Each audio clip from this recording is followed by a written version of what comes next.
اللہ کو اور کبیرہ گناہوں سے بچو، کبیرہ گناہوں سے، بڑے گناہوں سے بچو، بڑے گناہوں سے بچو۔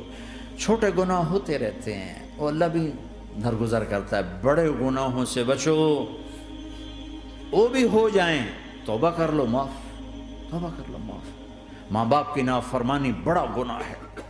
ایک صحابی کی بیگم نے کہا یا رسول اللہ میرے خاوند موت کی حالت میں کلمہ نہیں پڑھا جا رہا، علقمہ۔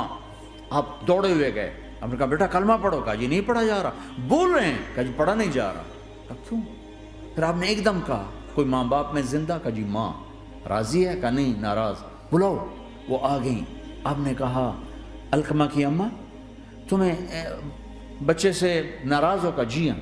کیوں ناراض ہو؟ کہا جی اور کچھ نہیں، بہت نیک بچہ ہے، تہجد پڑھتا ہے، روزے رکھتا ہے، قرآن پڑھتا ہے، مجھ سے بدتمیز ہو کے بولتا ہے۔ وہ مجھے ابھی راستے میں بتا رہا تھا ایک ساتھی کہ جی یہاں کے جو بچے ہیں وہ ماں باپ کے ساتھ بہت بدتمیز ہو کے بولتے ہیں۔ پہلا قصور ماں باپ کا، انہوں نے کب ٹائم دیا تھا؟ انہوں کو ٹائم دیا تھا بچوں پر محنت کے لیے؟ کہا یا رسول اللہ اور کچھ نہیں ہے، بدتمیز ہو کے بولتا ہے۔ تو آپ نے کہا معاف کر دے، کہا میرا دل ٹوٹا ہوا ہے۔ آپ نے کہا اچھا اگر میں اسے آگ لگاؤں پھر سفارش کرو گی، معاف کرو گی؟ کہا پھر تو کروں گی، اتنا تو میں نہیں سہ سکتی۔ کہ اگر تو نے معاف نہ کیا تو سیدھا اللہ کی آگ میں جائے گا۔ ہے کون؟ صحابی۔ آپ نے کہا اچھا یا رسول اللہ میں معاف کرتی ہوں، میں معاف کرتی ہوں۔ تو آپ نے کہا بیٹا کہو لا الہ الا اللہ، تو اس کے کہا لا الہ الا اللہ اور جان نکل گئی۔ پھر آپ نے اس کا جنازہ پڑھا اور اس کے دفن میں شریک ہوئے، قبر تک گئے۔ پھر آپ نے دفن کے بعد اعلان کیا جس نے ماں باپ کو دکھ دیا اس پہ اللہ کی لعنت، فرشتوں کی لعنت، زمین آسمان کی لعنت۔ نہ نماز قبول ہے، نہ روزہ قبول ہے، نہ صدقہ قبول ہے۔ کبیرہ شراب سے بچو، نشوں سے بچو، جھوٹ سے بچو، جھوٹ سے بچو، جھوٹ سے بچو، جھوٹ سے بچو۔ میرے نبی نے فرمایا میرا امتی ہر گناہ کر سکتا ہے، ایک جھوٹ نہیں بول سکتا، ایک دھوکہ نہیں دے سکتا۔ دھوکہ نہ دو، خاص طور پر یہاں کے لوگوں کو دھوکہ دینا تو بہت بڑی گراوٹ ہے۔ یہاں کی حکومت نے تمہارے ساتھ کیا کچھ نہیں کیا، تم انہی کو دھوکہ دو۔ ٹیکس بچانے کے لیے جھوٹ بولو، کتنے پیسے بچا لو گے؟ جھوٹ بول کے تم نے سارا ملک بچا لیا تو اللہ کی قسم گھاٹے کا سودا۔ پیسہ نہ بچاؤ، سچ کو بچاؤ۔ سچ پراپرٹی ہے، پیسہ پراپرٹی نہیں ہے، سچ پراپرٹی ہے۔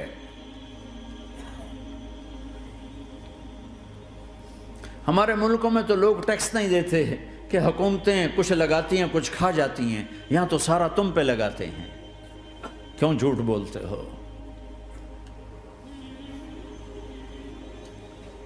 کیوں دھوکہ دیتے ہو؟ احسان دانش کی کتاب زندگی میں ایک واقعہ میں نے پڑھا کہ جب انگریز کی حکومت تھی ہندوستان پہ تو ایک دلی میں ایک گرو تھا جو جیب کترا تھا، اس کے آگے چیلے تھے جو جیب کاٹ کے کمائی دیتے تھے۔ تو ایک دن ایک اس کا چیلا یعنی ایک لڑکا 2 روپے لے کر آیا، تو اس کے ٹیچر نے اس کو ڈانٹا کہ اتنے تھوڑے پیسے آج لائے ہو، صرف 2 روپے۔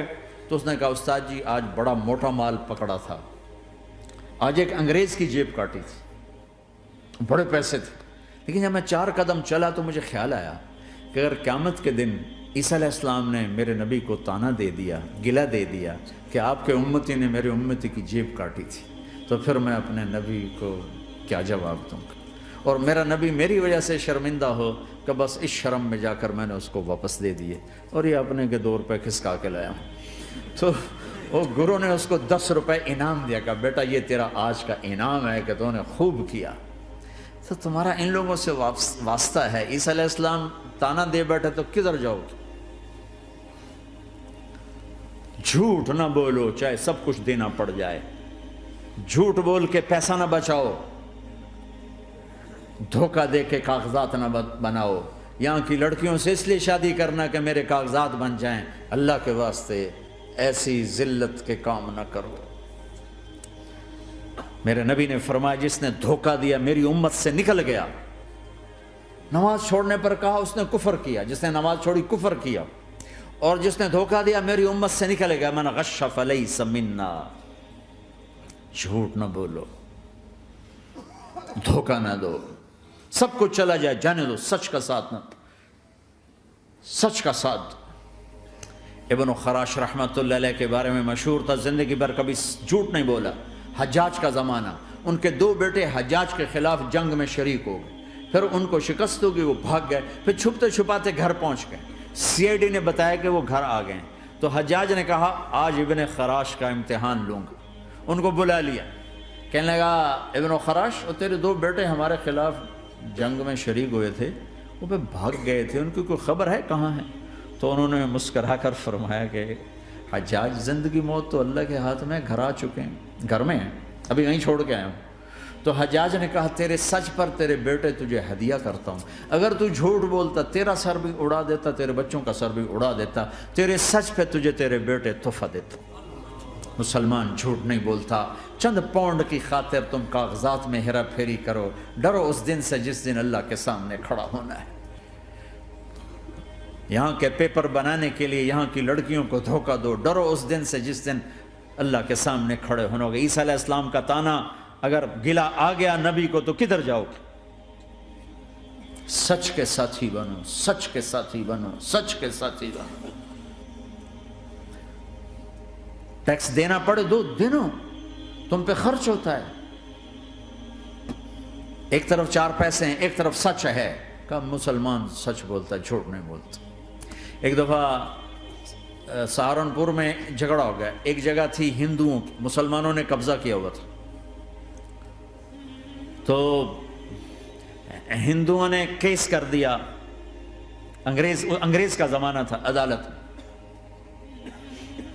وہ مسجد بنانا چاہتے تھے، ہندو مندر بنانا چاہتے تھے، تو دونوں طرف بات تپی ہوئی۔ تو آخر وہ جج نے کہا بھائی کوئی ایسا آدمی ہے، ہندوؤں سے کہا، جو گواہی دے دے تو اس کی گواہی تم قبول کر لو گے؟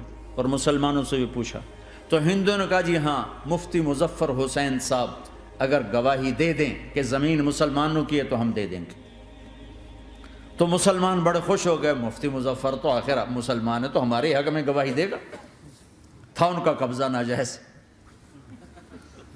تو جب وہ عدالت میں تشریف لائے، مسلمان بڑے اطمینان کا، ہن جناب ساڈے حق وچ فیصلہ ہونا ہے، چونکہ آج کل صرف سچ کو کون دیکھتا ہے۔ تو انگریز جج نے پوچھا ہاں جی مفتی صاحب آپ کیا کہتے ہیں؟ فرمانے لگے دیکھو جج صاحب، یہ زمین ہندوؤں کی ہے اور مسلمانوں نے قبضہ کیا ہوا ہے۔ تو مسلمانوں نے گالیاں نکالنی شروع، وہ یہودیوں والا بن گیا ہے نا، گالیاں نکالنی شروع کر دی۔ تو انگریز جج نے کہا آج مسلمان ہار گئے اور اسلام جیت گیا، آج مسلمان ہار گئے اور اسلام جیت گیا۔ اپنی ہار مان کے اسلام کو جتاتے، سچ بول کے اسلام کو جتاتے، جھوٹ کے ساتھی نہ بنو، سچ کے ساتھی، جھوٹ کے کاغذ بنا کر کوئی بینیفٹ حاصل نہ کرو۔ میں نیوزی لینڈ گیا، میں حیران ہو گیا، 1 ہفتہ میں رہا، ڈپریشن کا شکار رہا کہ مجھے بتایا گیا کہ پورے نیوزی لینڈ میں ایک آدمی جھوٹ نہیں بولتا سوائے پاکستانیوں کے، بنگالیوں کے اور انڈین۔ جو بنگالی، جو پاکستانی، جو انڈین پہنچے یہ جھوٹ بولتے ہیں، ہیرا پھیری کرتے ہیں، ان میں ایک آدمی جھوٹ نہیں بولتا۔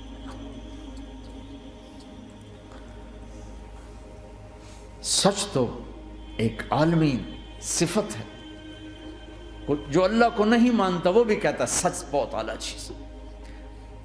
اور تمہیں تو تمہارا نبی کہہ رہا ہے الصدق ینجی والکذب یہلک، سچ نجات دیتا ہے، جھوٹ ہلاک کرتا ہے۔ آپ تشریف لے جا رہے تھے، آپ کو آواز آئی یا رسول اللہ، آپ نے ادھر ادھر دیکھا، کوئی نظر نہیں آیا، پھر آواز آئی یا رسول اللہ، پھر آپ نے دیکھا تو ایک ہرنی آپ کو پکار رہی تھی، ہرنی، وہ بندھی ہوئی رسی کے ساتھ۔ تو آپ اس کے قریب گئے، کیا ہوا؟ کہ آپ کا ساتھی مجھے پکڑ کے لایا ہے، میرے چھوٹے چھوٹے بچے ہیں، بھوک سے وہ تڑپ رہے ہوں گے، آپ مجھے چھوڑ دیں، میں ان کو دودھ پلا کے واپس آ جاتا ہوں۔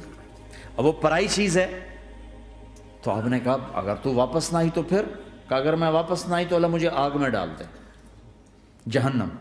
تو آپ نے اس کی رسی کھول دی اور خود وہیں بیٹھ گئے۔ وہ دوڑتے دوڑتے پہاڑوں میں غائب ہو گئے اور آپ وہیں بیٹھے رہے۔ کچھ دیر کے بعد آپ نے دیکھا وہ پہاڑ سے اتر کر آ رہی تھی کہ یا رسول اللہ میں حاضر ہو گئی. تو آپ نے اس کو رسی سے باندھ کے وہیں کھڑا کر دیا اور خود وہیں بیٹھ گئے. تھوڑی دیر ہوئی تو وہ آ گئے شکاری جو نے شکار کیا تھا. تو آپ نے کہا، ان کا نام کوئی نہیں موجود، تو آپ نے کہا میرے بھائی میری ایک درخواست ہے، آپ پوری کریں گے؟ کہ یا رسول اللہ کیوں نہیں؟ کہ یہ ہرنی مجھے ہدیہ کر دو. کہ یا رسول اللہ سب کچھ آپ کا ہے. کہ بس مجھے ہرنی چاہیے. کہ آپ لے لیں. تو آپ نے اس کی رسی کھولی کہ جا بیٹی اپنے بچوں کے پاس موج کر. سچ نجات دیتا ہے، جھوٹ ہلاک کرتا ہے. تو اس نے یوں آپ کے سامنے سر جھکایا شکریہ کا اور 4 قدم دوڑی، پھر پیچھے مڑی، پھر آپ کو دیکھا، پھر یوں سر جھکایا، پھر آگے گئی، پھر تھوڑی دور گئی، پھر یوں پیچھے مڑی، پھر آپ کو دیکھا، پھر یوں سر جھکایا، پھر جہاں تک وہ نظروں سے اوجھل نہیں ہوئی وہ آپ کو مڑ مڑ کے یوں سلام کرتی گئی. سچ تو ایک ہرنی کو نجات دے گیا، تمہیں نہیں دیکھا. تمہیں کس پاگل نے کہا جھوٹ بول کے پیسہ بچاؤ، جھوٹ بول کے کاغذ بناؤ، دھوکے دے کے پیپر بناؤ؟ اللہ کے واسطے اس حقارت والی سوچ سے نکلو. انسانیت پر داغ نہ بنو. ان کے قدردان بنو جنہوں نے تمہیں پاسپورٹ دیے، جنہوں نے تمہیں تعلیم کے مواقع دیے، تمہیں ہر شے میسر کی، اور آخری ممکن حد تک تمہیں ظلم سے بچانے کی کوشش کی. محسن کے اوپر کیوں آئے تھے اس دیس میں؟ آئے ہو تو پھر دھوکے سے بچو. جھوٹ، مسلمان کہیں بھی ہو دھوکے سے بچتا ہے. کیا اپنے پیٹ سے کپڑا اٹھانا کہ حرم بیت اللہ کے اندر جیبیں کٹتی، بیت اللہ کے اندر جیبیں کٹتی، اور حاجی بیچارے کتنی دفعہ فریادیں کرتے ہوئے نظر آئے کہ جیب کٹ گئی، جیب کٹ گئی. بیت اللہ کے اندر، مسجد نبوی کے اندر